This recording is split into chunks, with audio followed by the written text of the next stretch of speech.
महाराष्ट्र के 5 जिलों में हुई हिंसा के जांच के आदेश दिए गए हैं। महाराष्ट्र के गृह मंत्री दिलीप वलसे पाटिल ने नागपुर में जांच के आदेश की घोषणा की।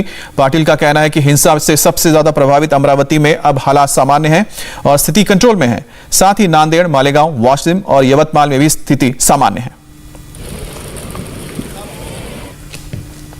घटना घडल्या, आदल्या दिवशी घडल्या, दुसऱ्या दिवशी घडल्या, ज्याच्यामधून मोर्चे निघाले निवेदन देण्यासाठी आणि त्याच्यामध्ये काही हिंसक वळण पण घेतलं। या प्रकाराची जरूर चौकशी करण्याच्या संदर्भामध्ये आदेश दिलेले आहेत।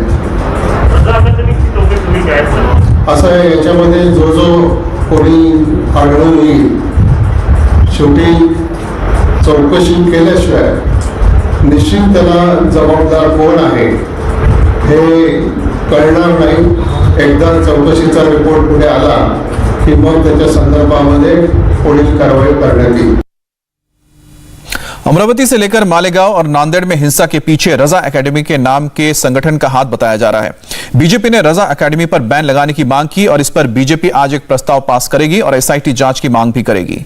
हिंसा के दौरान सोशल मीडिया में भड़काऊ भाषणों के जो वीडियो सर्कुलेट किए गए हैं वह पुलिस के पास हैं। इन वीडियो में इतनी भड़काऊ बातें हैं, इतने आपत्तिजनक नारे लगाए गए थे कि इन्हें हम आपको सुना भी नहीं सकते। लेकिन महाराष्ट्र की पुलिस अब इन वीडियो के आधार पर आरोपियों की तलाश कर रही है, हिंसा भड़काने वालों की पहचान कर रही है और पता यह चला है कि हिंसा भड़काने वाले हैं रजा एकेडमी के साथ जुड़े हुए हैं। ऑल इंडिया सुन्नी जमात उलेमा के मौलाना शामिल भी इसमें हैं और इसके साथ ही एनसीपी और एआईएमआईएम से जुड़े लोग भी, इसके लोकल जो लीडर हैं वो भी इस गुट में शामिल थे। हालांकि अब इसी हिंसा को लेकर महाराष्ट्र की महाविकास आघाड़ी सरकार में ही टकराव दिखाई देने लगा है। शिवसेना के नेता रजा एकेडमी पर बैन लगाने की तो मांग कर रहे हैं, लेकिन एनसीपी और कांग्रेस इसके खिलाफ है। इसलिए बीजेपी इस मामले को तूल देने में लगी है। नारायण राणे के बेटे नीतीश राणे ने आरोप लगाया है कि यह हिंसा सोची समझी स्कीम के तहत की गई है। जो त्रिपुरा में जो कुछ हुआ, जिसका कारण दिया जाता है, जिसके बारे में भड़काऊ भाषण दिए गए रजा एकेडमी के लोगों के माध्यम से, वो त्रिपुरा में मस्जिद जलाई गई ऐसा जो कहा जा रहा है, उसका एक फोटो क्या एक प्रूफ ये रजा एकेडमी के लोगों ने पूरे देश को और महाराष्ट्र को दिखाना चाहिए। जो घटना उधर हुई नहीं, मस्जिद जब उधर जलाई नहीं गई थी, तो भी महाराष्ट्र में अलग अलग जगहों पे दंगे रजा एकेडमी के माध्यम से भड़काए गए। महाराष्ट्र सरकार की जिम्मेदारी है कि इस तरह की संगठनाएं जो महाराष्ट्र में लॉ एंड ऑर्डर की सिचुएशन खराब कर रही है उनको बैन कर देना चाहिए। और ऐसे लोग अगर हमारे महाराष्ट्र में इस्लाम के नाम पे अगर लोगों को दिमाग भड़काने की काम कर रहे हैं, मुस्लिम युवाओं का इस्तेमाल कर रहे हैं, तो उनके ऊपर महाराष्ट्र सरकार ने प्रतिबंध लाना चाहिए, उनको रोकना चाहिए, उनके मेन आदमी को अरेस्ट करना चाहिए, ऐसी मेरी मांग है। शुक्रवार को जुमे की नमाज के बाद जब महाराष्ट्र के कई जिलों में हिंसा हुई तो शिवसेना के सांसद अरविंद सावंत ने रजा एकेडमी के हैदराबाद के निजाम की प्राइवेट आर्मी से कर दी। रजा एकेडमी पर बैन लगाने की मांग का सपोर्ट करते हुए अरविंद सावंत ने कहा कि अगर कोई घटना त्रिपुरा में घटी तो उसका महाराष्ट्र से क्या संबंध।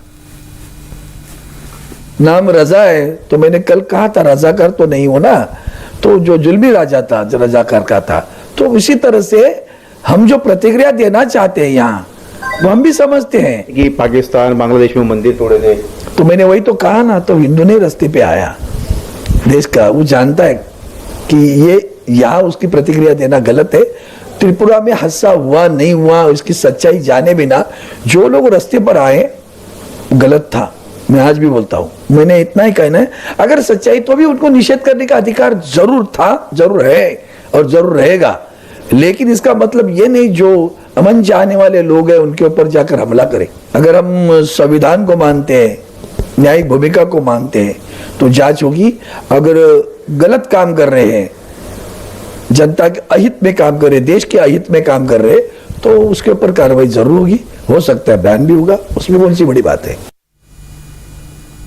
अब शिवसेना के रुख से कांग्रेस के नेता नाराज है। महाराष्ट्र कांग्रेस के बड़े नेता फिलहाल चुप हैं, लेकिन कांग्रेस के लीडर और महाराष्ट्र के पूर्व मंत्री नसीम खान ने साफ साफ कहा है कि अगर शिवसेना को रजा एकेडमी पर इतना ऐतराज है तो उसे वक्त बैन क्यों नहीं किया गया जब बीजेपी और शिवसेना की सरकार थी।